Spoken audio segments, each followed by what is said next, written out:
West even. What? I'm sure.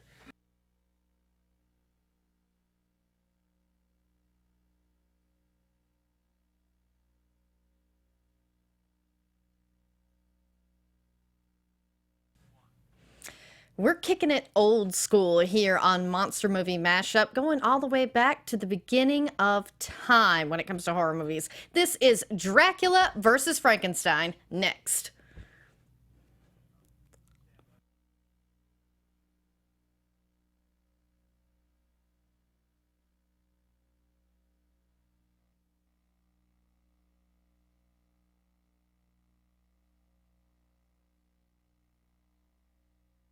Welcome to Popcorn Talk, featuring movie discussion, news, and interviews. Popcorn Talk. We talk movies. Hey, wait a minute. What are we doing? Yo, we got backstage passes for Alice Cooper. Feed 'em up, Frankenstein. Sorry, had to wait for that awesome drum intro there. This is Monster Movie Mashup, Dracula versus Frankenstein. Like I said, we are kicking it old school here. I'm your host, Lacretia Lyon. You guys can always find me at LACRETIALYON anywhere on the internet since there is only one. But of course, I am joined with two of my favorite co-hosts here today. Let's start with the gentleman on the end there.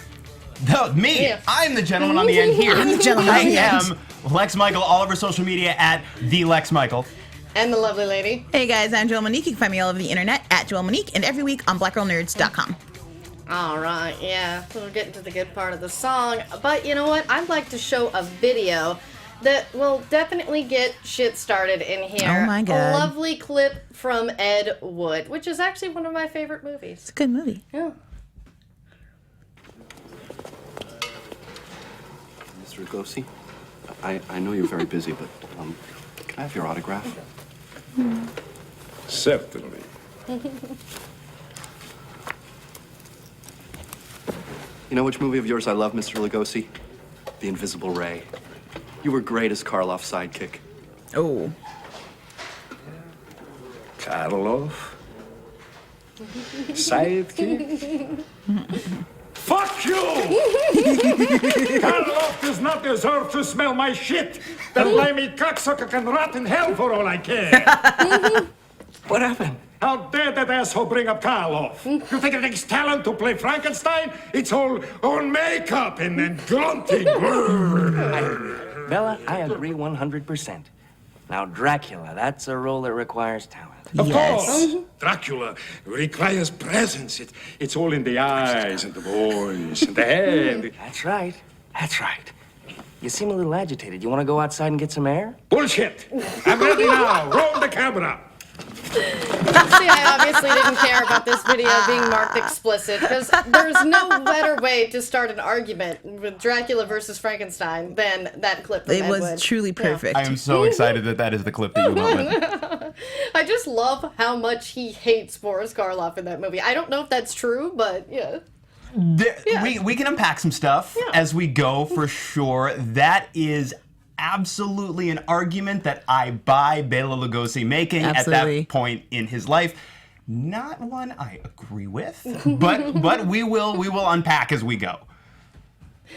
Yeah, so let's just unpack it. Let's do it. Well, Dracula opening is arguments? clearly the best. That's all I got. Dracula is clearly the best. He's intelligent. He's actually evil. He's actually a monster. Whereas Frankenstein is just a dead body trying to live in a live people world. It's complicated for him. Dracula is on a mission. He's going to kill anyone that stands in his way. He's going to drain all of the blood. He's terrifying. He is the stuff of nightmares. He is the best movie villain maybe ever, period.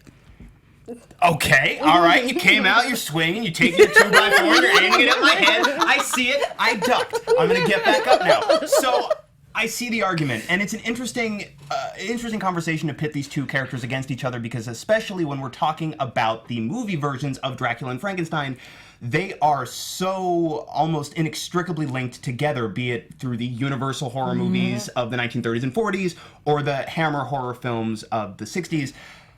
Do you guys know what the origin of Frankenstein is? Like, obviously, we know it's from the novel by Mary Shelley, but are you guys aware of the circumstances under which that concept was conceived at all? Are you talking about the competition in the house? Yes. So basically, going all the way back to the early 1800s, Mary Shelley is traveling through Geneva with her husband, Percy B. Shelley. What's his name? Lord Byron is with them. John Polidori, whose name I had to keep in my notes. And they have this competition to see who can write the scariest story. And through that competition, the myth of Frankenstein or the modern Prometheus was born. I bring that up only because I feel like an early point that I want to make, something that I love so deeply as an idea, is that Frankenstein was created by a badass chick on a dare. That pleases me. The book was published, I believe she started writing it when she was 18, and I think by 1818 it came out, so like by the time she was 20 years old, this thing was out in the world, came from the mind of a young girl, which I think is really... Literally invented science fiction. Yeah, it's so insanely cool, and I think a lot of people maybe aren't aware of that aspect of the story, and certainly early movie versions didn't help that. If you look at, for all of the wonderful things it does, one thing that, like, as I was watching James Whale's original 1931 Frankenstein in preparation for this show, in the opening credits, the credit for the novel reads, based on the novel by Mrs. Percy B. Shelley. It's like, no. No. I'm disgusted. To be fair, I don't think you can point squarely at this particular movie. I think that's a product of the environment of the studio system in the early 30s. Still a little gross.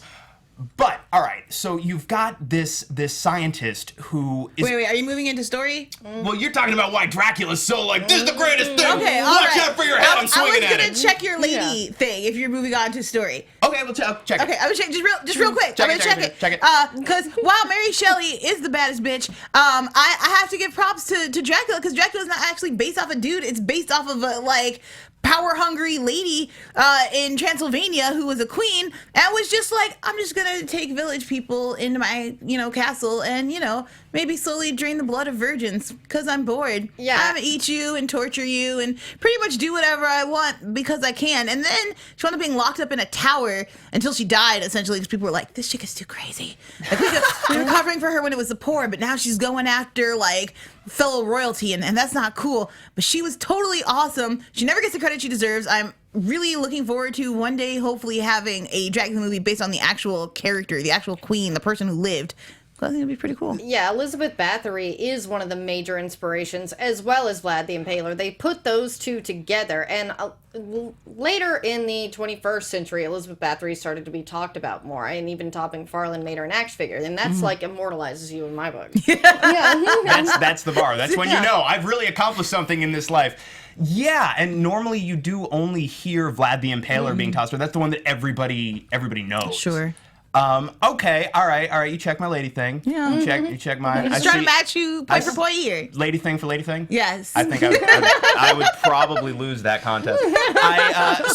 So Frankenstein speaks to me for a number of reasons, and I will expound upon different ones the further into this conversation that we go. But on the surface, I love the idea of scientific exploration going further than maybe you should in the name of discovery progress, because he's trying to, the doctor, Victor Frankenstein, is attempting to circumvent disease, death, to unlock the secrets to mortality. And his methodology of doing that is a little unkosher, shall we say? Is it though? I mean, just because I'm going to help you now, unfortunately, against myself. But, that's how doctors got started, is like, we got to learn anatomy and we can't just be cutting up and open human beings willy-nilly. So we pick the dead people. I like that she kind of took that inspiration from real life and was like, we got to do the gruesome stuff to get to the science part. Yes, and so he goes around and he's robbing graves to stitch together body parts to put together a larger than average human form to reanimate dead tissue. He, as we know, this experiment succeeds perhaps too well. Suddenly he has birthed into the world a creature that is out of control, is lost, is trying to form its own identity, is scared, is potentially violent, but acts out more frequently in self-defense, and then goes on, if you read the book and certain versions of the movie, then goes on its own long journey of self-discovery. Eventually decides, I just don't want to be alone. You know what I mean? Like, he's viewed as this horrific wretch of a creature because of the way he looks and because he has a hard time communicating what he is feeling, what he is thinking, and everything is so harsh. And there's a whole... You could read it almost as an interesting allegory for mental illness and the way mental illness is perceived by other people. You can choose not to, but that's, I think, a really interesting prism to view it through, and it makes far more so than Victor Frankenstein himself, makes Frankenstein's monster, for me, maybe the single most relatable in the entire pantheon of classic universal horror creatures, because he is birthed into this world that he didn't ask to be a part of. He is immediately rejected. Nobody's teaching him anything. Nobody is helping him adapt to being a person. So everything around him is this really extreme external trigger, basically. Yeah. And if you notice, especially when you see Harloff playing the role, and you see he doesn't go on a spirit quest that's quite as long as the monster in, say, the original novel or the Branagh movie version, but he has a journey where he discovers his humanity, and he demands that the humanity he does have be recognized. And it's fascinating to see, like, his acts of violence are almost exclusively either self-defense, or maybe the most iconic death in the first movie is the little girl that he throws in. He doesn't mean to hurt the little girl. He thinks the little girl is beautiful like a flower and throws her in because that's what the game was. And look, and this is all well and good. I totally appreciate the breaking down the character is well done. Here comes well the researched. bullshit. Well, it's not bullshit, but it's just not a monster. Like it's a great, like, to me, if we're here talking about horror and things that terrify us, like Dracula, when we're looking at like the Nosferatu film, completely silent, and the man just raising literally stiff as a board is a terrifying image. Like, you don't need music, you don't need like words, you don't even need a person he's specifically going after. You just have the horrifying like bloodthirsty creature just rising off of a ship. It's terrifying, and when we look at Dracula, when he does get words, and we do finally have him addressing people, and we're learning more about his plans, it's so cool. I have to pick a specific movie. So many movies are going through my mind. He always has kind of these different motives. But if we look at what to me is the penultimate Dracula, Coppola's Dracula, we've got, a guy who is trying to be human, but he's immortal. Like, he cannot connect to anyone. He's got like these, like a layer, like harem of women that he's not connecting to, and finally he's got this kid like in his clutches, and he's like, I'm gonna pass like all my information along, and I'm gonna have this heir that I've kind of always wanted. And he, like, to have the bloodthirsty father figure is really cool to me, because so many times we have dads in movies, and it's a classic American story of like, I can't connect to my dad, and I don't really know like what's going on, and I'm just trying to be an adult. But now, your dad is not just, the person you look up to, the man you're trying to be. He's also a killer and kind of deranged and kind of not really here all of the time because he's old and, like forever, you're just not quite there all the time. I just think Dracula is an actual monster, like an actual horrifying creature, as opposed to Frankenstein, who, yes, represents all these really great things, but, not so scary.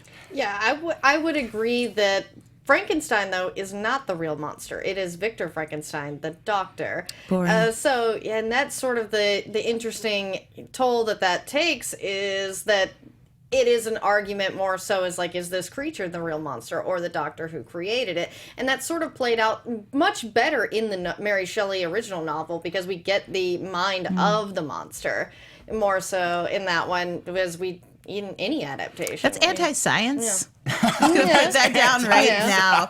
You don't know where the line is until you've crossed it. And Victor has to cross the line. He's got to figure out, he's like, if you can reanimate tissue, like, is that the way to like restart a heart? I mean, think about when the book was first written. We don't know how to like death was just final back then. Defibrillators. Like, the man is trying to preserve human life. That's amazing. The villain? No. Well, okay, so I'll give you that if he only did it the once. You know what I mean? Once he did it the once and saw, we sure can't control this one, dude. We sure can't. This seems to be a problem. In almost every single version of the story, be it the original novel after coercion from the creature that he built, or in the second movie, The Bride of Frankenstein, which, for my money, by the way, sidebar, I can talk about this all day, to this day, one of the best sequels to any movie that has ever been made. Big words. I may actually pick that hill to die on. That might be the hill where I die, is that Bride of Frankenstein is to this day, one of the greatest sequels of all time, but in that version as well.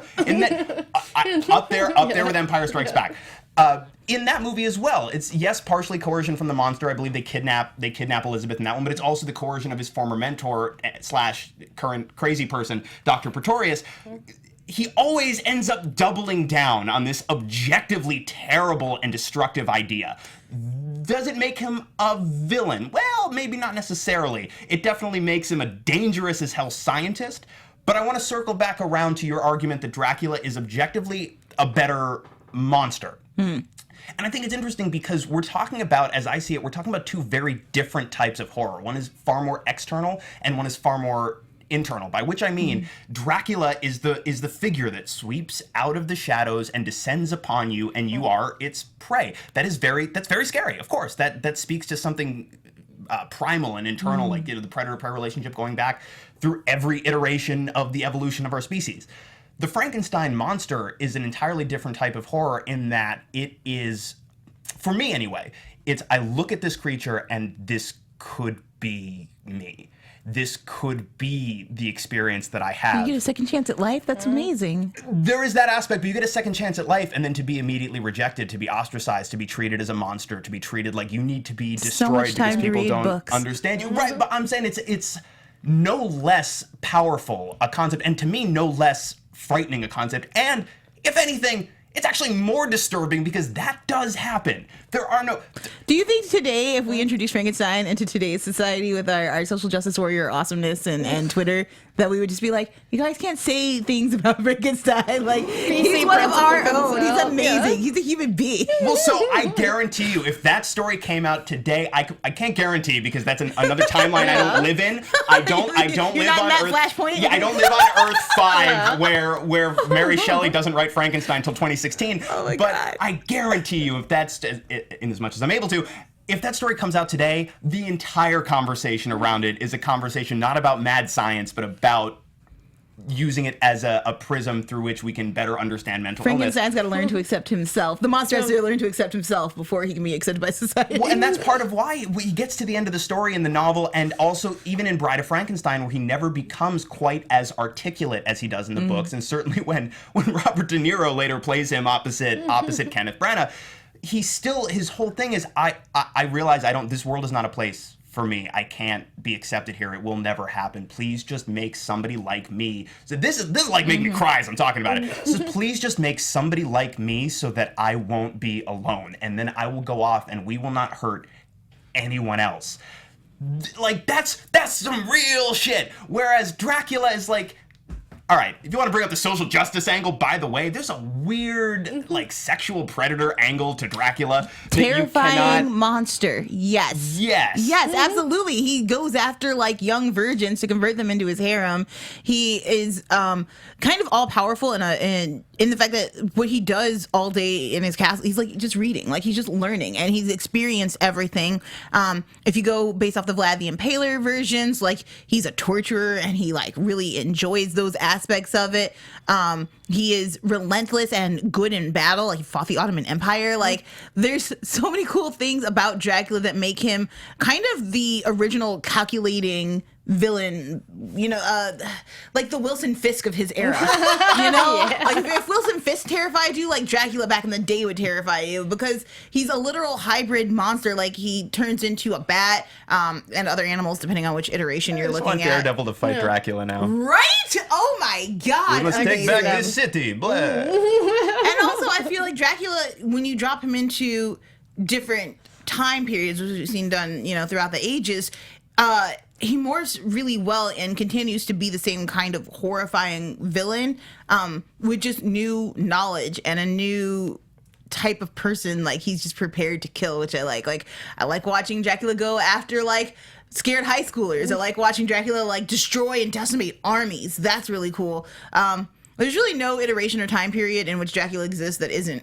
fascinating to me. And I think mostly it's just because the joy he takes in other people's terror, which you just can't get that from Frankenstein. Yeah. Also, he gets to make great killer, like, murdery speeches. In 2016, though, Dracula would be defeated by Chris Hansen and not Van Helsing. I would like to see that one.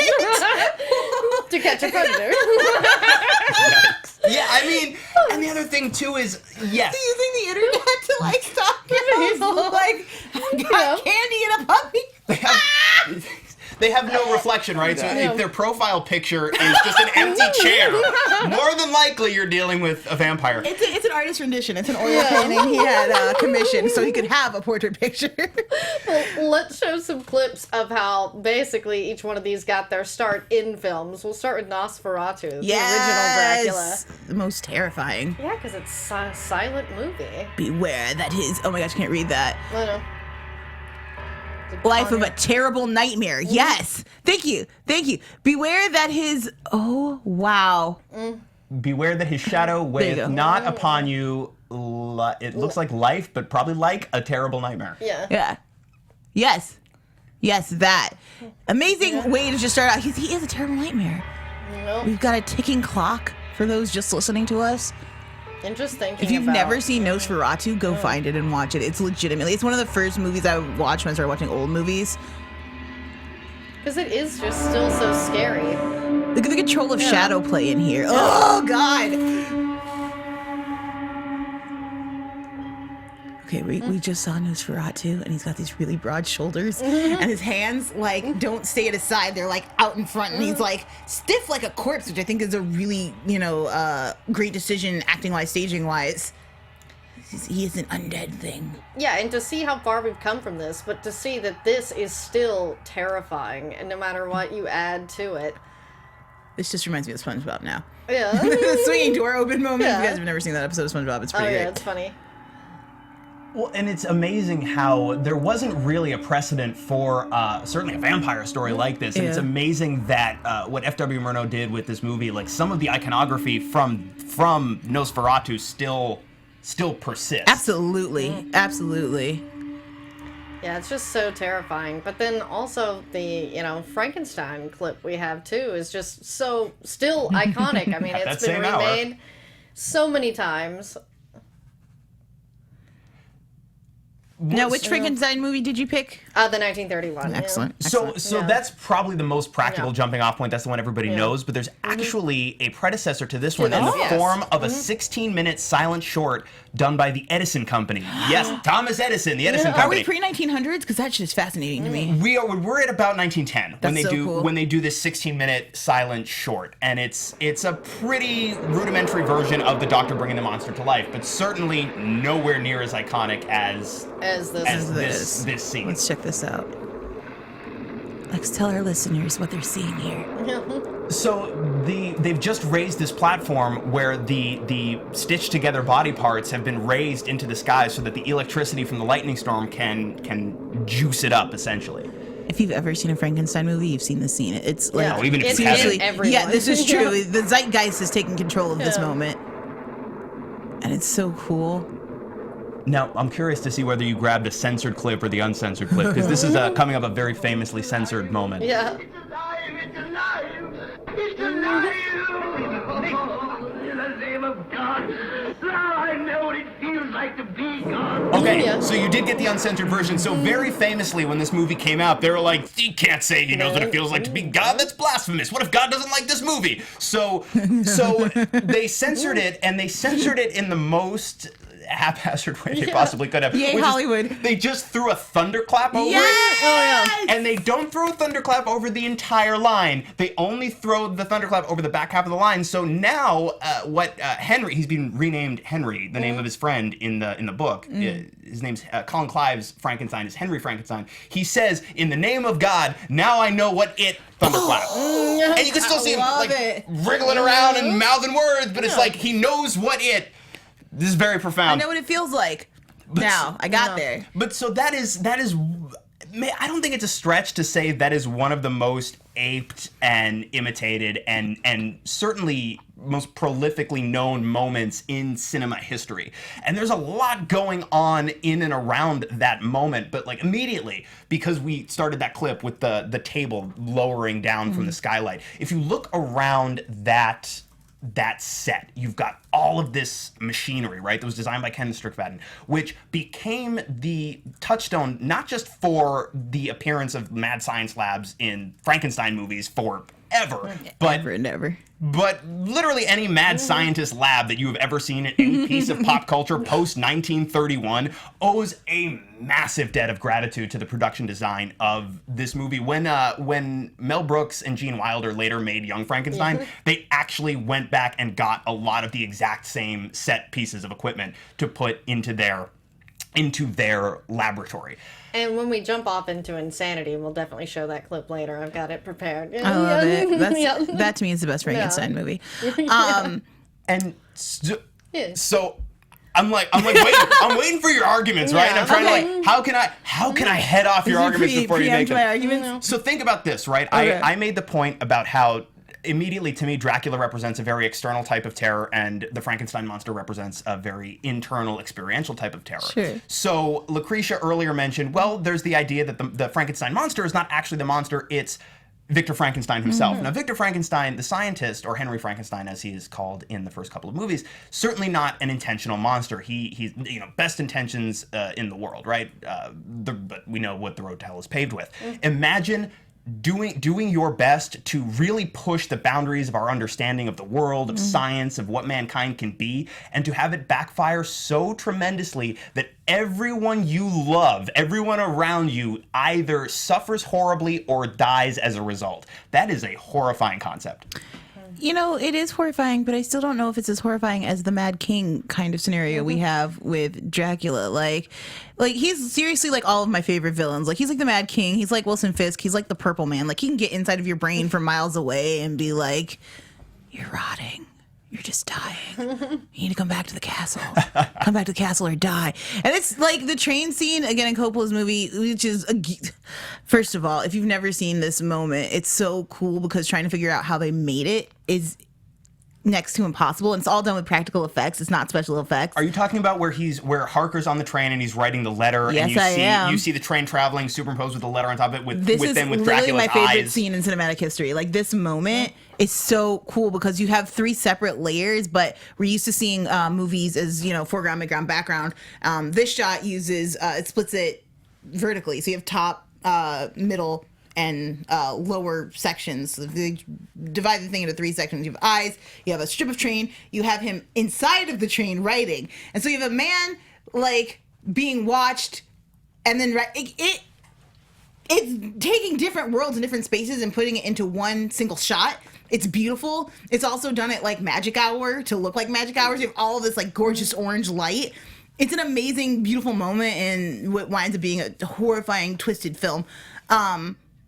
I got caught up in the shot. I totally lost my train of thought. But being able to do all of those things, taking pretty much stereotypes from every major villain monster that we've seen today, you can trace back to Dracula, and he has it all. So I see your argument about the historical context and all of the horrifying, large-scale, terrifying things that the historical inspirations for Dracula perpetrated. Absolutely, I see it and I agree. Yikes. However, I would also argue that as depicted in most of the movies that I have seen, you get an actor that's incredibly charismatic. You get Bela Lugosi going all the way back to Todd Browning's original, or you get a Gary Oldman, who I agree, absolutely crushes it in that hair? movie. Oh my God. Where he's He's the greatest actor of all time, though. Tremendous, truly. And the character of Dracula, less so in Coppola's version, but in many versions that I've seen, the character of Dracula himself is largely pretty flat. How dare you? Ooh, them fight. It's a lot of. How dare you? Like, you've seen the original Todd Browning, Bela Lugosi Dracula. Yeah. So you've got first 20 minutes are tremendous. Everything everyone remembers from that movie, they're remembering the first 20 minutes. They're remembering the production design of that castle. They're remembering Dwight Fry as Renfield. Dwight Fry, by the way, a character actor who had a long string of weird assistant roles. He was also Fritz in Frankenstein. He's an amazing act, and if you look at movies from that era, he pops up all the time, and you're like, hey, I know that guy. Also, another Zeitgeist kind of character where that weird voice is imitated in like Rugrats and a bunch of animations that you saw as a kid. And Alice Cooper does have the Ballad of Dwight Fry, guys. Yes, it's amazing. And also, sidebar, because we're talking about Dracula and Frankenstein, I did want to talk about the character of Igor, because I was trying to track how this character even came into existence, and it's a little weird. But before we get there, they're remembering those things. They're remembering Lugosi's, Children of the Night, what music they make, all of that. And it's a great 20 minutes. I don't know if y'all remember the rest of that movie. It's pretty stilted and flat and a bit of a slog. Look, I will admit that this is not the greatest Dracula movie. Like, if we were just gonna argue like the Universal or oh my gosh, help me with the British company. Hammer. Studio stuff, I think that probably Frankenstein will win for both. But if we're talking about greatest movie monster, period, I think Dracula throughout time has proven himself to be more terrifying. You start with Nosferatu, which I definitely think is much better than... I haven't seen the original silent era film, but I would say it's better than the Hammer production, and even just After Mirror Now and his control of light at that time, it's mesmerizing and beautiful to watch. And then if you're just gonna argue, I don't know, I just don't find like. Yes, we have to skip ahead to Coppola's version, but there's nothing flat about that. Like, he's just the most three-dimensional. I agree. Like, that particular argument, I will agree. I will not apply to that incarnation of Dracula. I think there are a lot of other things we could say about that movie, many of which are positive, many are not. I disagree with all of your naysaying. It's so scary. I watched that movie when I was in high school. I just remember like just wanting to play it again immediately as soon as it was done. I was like, this is what a good horror film is like. Like, it has the balance of like, you have your love relationship, it doesn't feel too ham-fisted in there. You've got your terrifying monster, and you have a guy tempted to kind of join this like powerful cult, which I think is a really interesting idea that we sometimes don't get to see with Dracula. You mentioned his protege, I guess we'll call him. Renfield. Yeah. By the way, mad props to Francis Ford Coppola for casting Tom Waits as Renfield, which is about as genius a piece of casting as exists. Renfield is so much cooler than Igor. I love Renfield. He's like always kind of rat-faced and willing to do literally whatever it takes. He's like just a down-ass number two, which I think is really cool for villains. I think you need a down-ass number two who's like willing to get dirty and do all the things that you just don't have time for. And I think that throughout history, if we looked at just who's the better movie villain over time, topping all movies, I'm going to go Dracula. I'm going to say, okay, conceptually, I think the execution in most cinematic interpretations of Dracula is lacking. Let's move past black and whites and go into like today's films. Like, if we're even looking at the terrible, horrible like remakes of movies, which we could agree none are great. Like Frankenstein nor Dracula has had a good movie in this new century. Well, hang on, we've got Dracula Untold. Yes. We've got I, Frankenstein, which apparently involves the Frankenstein monster having still lived well into the future, getting involved in a war between gargoyles and demons. Yep. How do you mess that up? That sounds amazing. It does sound amazing, and you have a lot of the whole idea of idols like coming to life and things, and they just don't address any of that. Like, they're like, oh, we're just gonna have people like smashing, and then we'll have like a really cool I don't even want to say really cool, we'll have a general art design and people will enjoy that, right? No, you guys had a lot of story to work with here. You just chucked it out the window. Stupid. Well, I have to disagree, because there is one Dracula adaptation in this century that is fantastic. And it is Dracula 2000. Just strictly for this clip right here, guys. You'll see exactly why I like this. This commercial. Dracula 2000 is all about web design, isn't it? Yeah. I saw myself kissing him, and it was as real as I'm sitting here now. And that explains it. Scared. He is also a priest in this movie, but it gets better. No, more than that. It was like he was taking over, taking control. These are Oscar-worthy performances. You have a sense of that? He wants me. But he's a priest. My soul. Oh, God. Float. Sexiest. Think about what you're saying. He wants my soul, David. And I don't know if I have the strength to fight him. I like her lilting British accent. Yeah. I'm waiting for him to do the thumb in the eye thing. I know, that is one of my favorite. When he stood, I thought he was just going to raise straight up in the air. I was like, let's do it. I know, what it if I gets better. can't? Then you'll have betrayed your faith in Christ. Oh. Turns into Gerard Butler. From? It's like, not only do you have Nathan, but then he Sorry, turns what's into Gerard Butler, who is actually Dracula, who was Judas Iscariot, you know, and that's why I love Dracula 2000, is because they make Dracula Judas, and that was his curse for betraying Jesus Christ So he for couldn't 5 die. pieces of silver, is that he became immortal. You know They what? I'm explain it actually so weirdly well. okay with Yeah. this structure. I cannot get on the same board with you as being a great. I is cannot great. be there with you. I'm so sorry. I want to be there. It is great, as in, like, Super Troopers is great. Like, it's so goofy and fun that you're like, all right, this is a good movie. So yikes. So I mentioned really quickly, because it is such a big part of the overlap in the Venn diagram between Dracula and Frankenstein. I almost said Batman and Superman.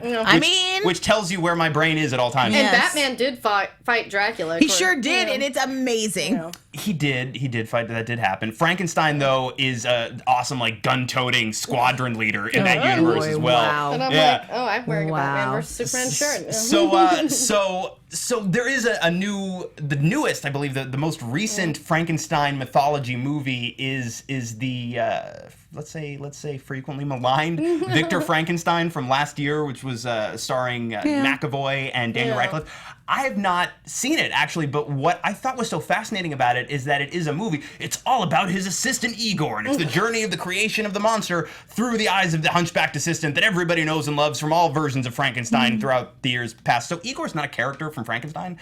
There was no lab assistant in the original book. The assistant in the original movie was called Fritz. There was no Igor until you get to, I believe, Son of Frankenstein, where Bela Lugosi shows up as this weird supporting assistant character, not a hunchback.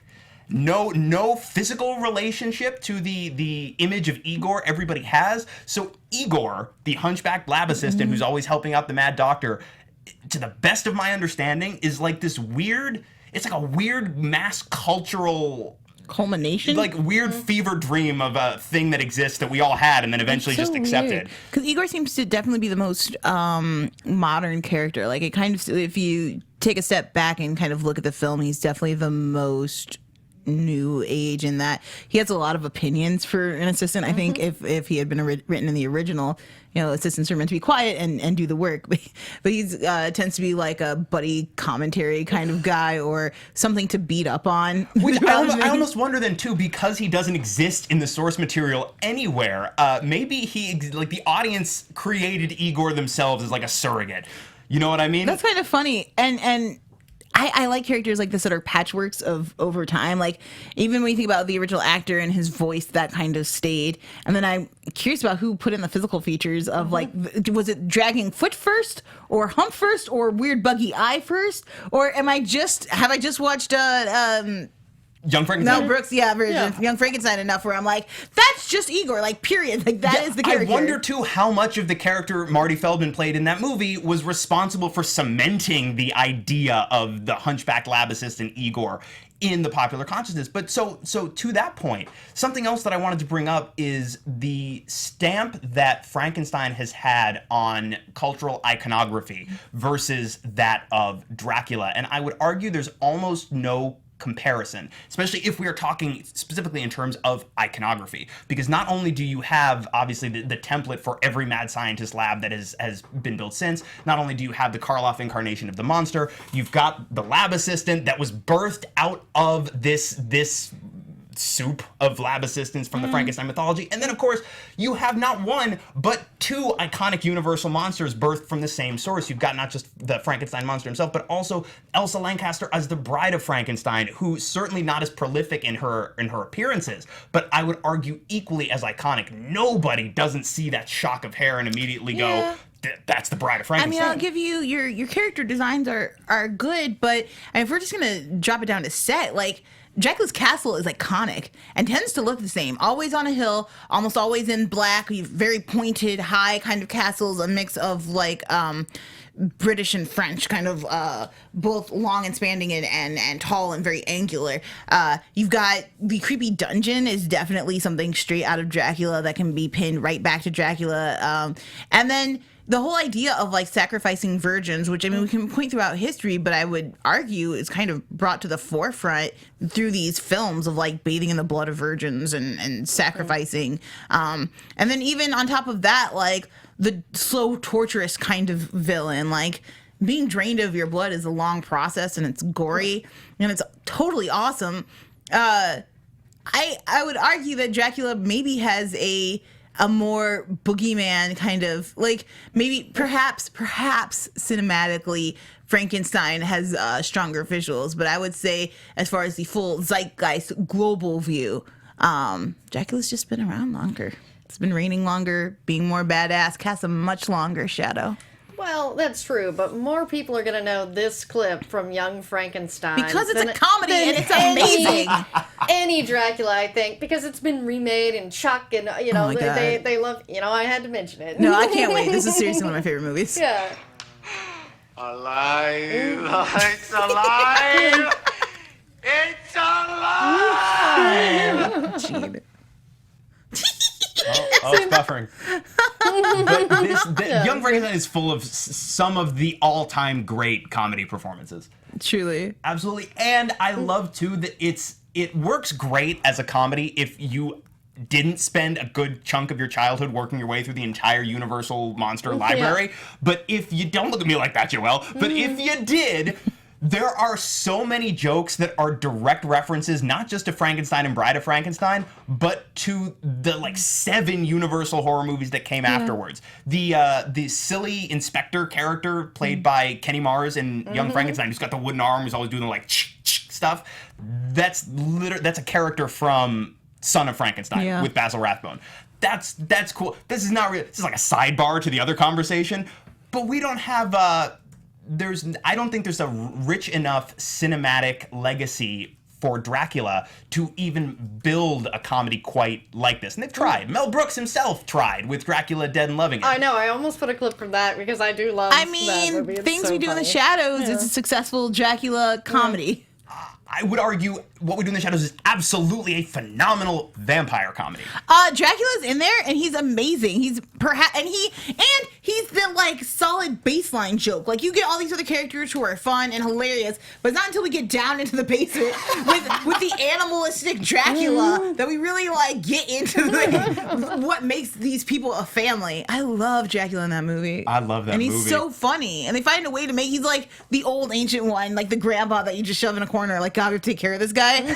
It's amazing. It is a little bit like a nod to very much the Count Orlok version of the character from Nosferatu, which called Count Orlok because they did not bother talking to the Bram Stoker estate weren't worried about that. Like, we're just gonna do this. They Twilighted it before it was popular.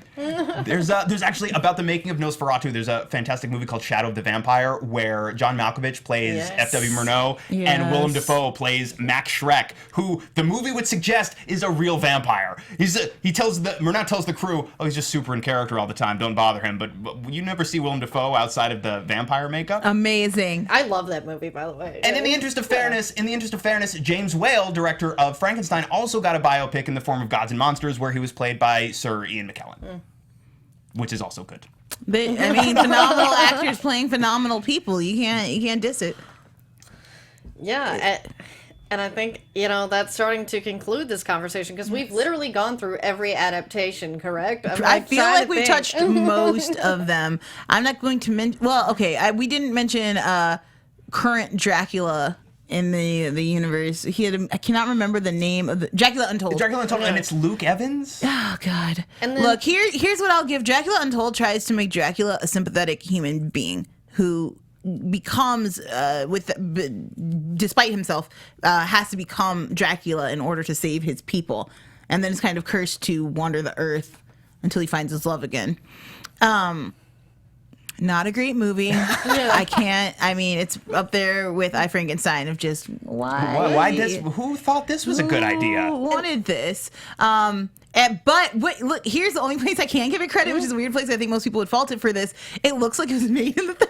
Oh, wow. Like it's really, really terrible sets, but I couldn't figure out watching it. I was like, is this an homage to like really bad sets, or is it just bad period? Or are they just cheap?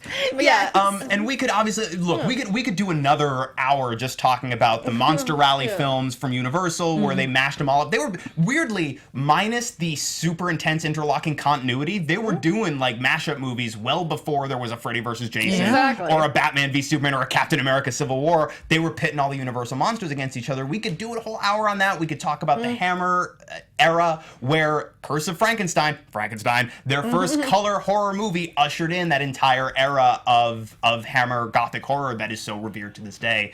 There's a lot more we could unpack. Yeah, and people are even bringing up TV because Rudolph Martin, to me, is the most iconic TV Dracula because he played him on Buffy and he was in the Vlad Impaler TV movie. Creepy. And he just so much looks like him. And the Stegman points out both were fantastic in Penny Dreadful. They sure were. I like seducing Dracula. I like when he's after the ladies, but it's like, you're going to say you love me and then I'm going to kill you. Like, just because it's creepy. Yeah, and was Frankenstein in Penny Dreadful? I didn't watch that show. You know what? So No, I'm sorry. like, he was, but he's not a stereotypical Frankenstein. He, oh my gosh, they give you like who he was as a person, like his memories start to come back to him. If you guys haven't watched Penny Dreadful, it's only 3 seasons, right? 3 seasons, and I think it's on Netflix. Amazing, like all the way through. Like they give it a good wrap up at the end. You want to see people fight? It's great. Dracula and Frankenstein do fight, but it's kind of at the end on behalf of a nice lady. Yeah, and of course these stories are so iconic. There's so many different iterations of them on both on television, different forms of literature. There was one.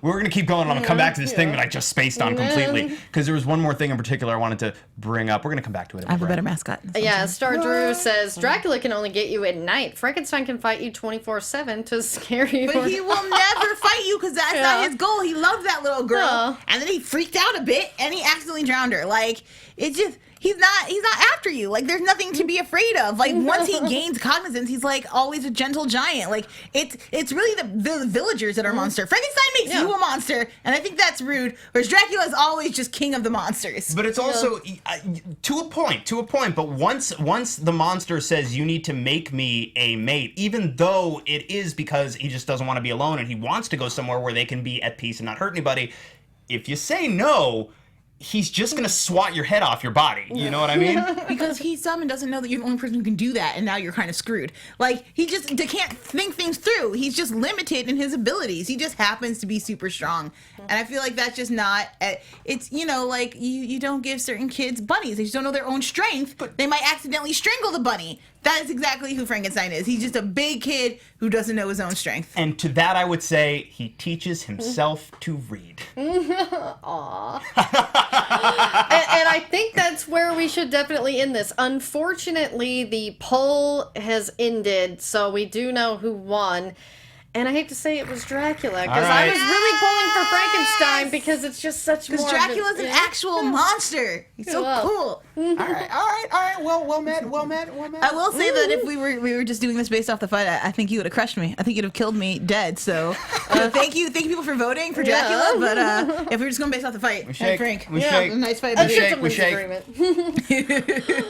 Well, all right, guys. That concludes this week's Monster Movie Mashup. Next week we'll be doing the Texas Chainsaw Massacre 1 and 2 versus House of a Thousand Corpses and The Devil's Rejects. Yes. It's going to be a really interesting mashup with all of us here. So I'm your host, Lacretia Lyon. You can always find me at LACRETIALYON anywhere on the internet since there is only one. And where can they keep up the conversation with you guys?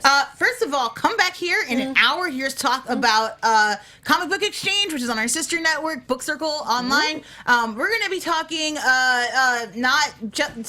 Justice Society of America. I have words and I can use them. Justice Society of America and our favorite books from that superhero team. I'm really excited because I didn't even think I liked them until I picked up this one book, and now my whole life has changed. But until then, you can find me everywhere on the internet at Joelle Monique, all that, and then every week at blackgirlnerds.com. Yes, and I will also be here on this JSA show in an hour. I'm very excited. You can find me all over social media at TheLexMichael. All right, thank you guys so much for watching. Bye.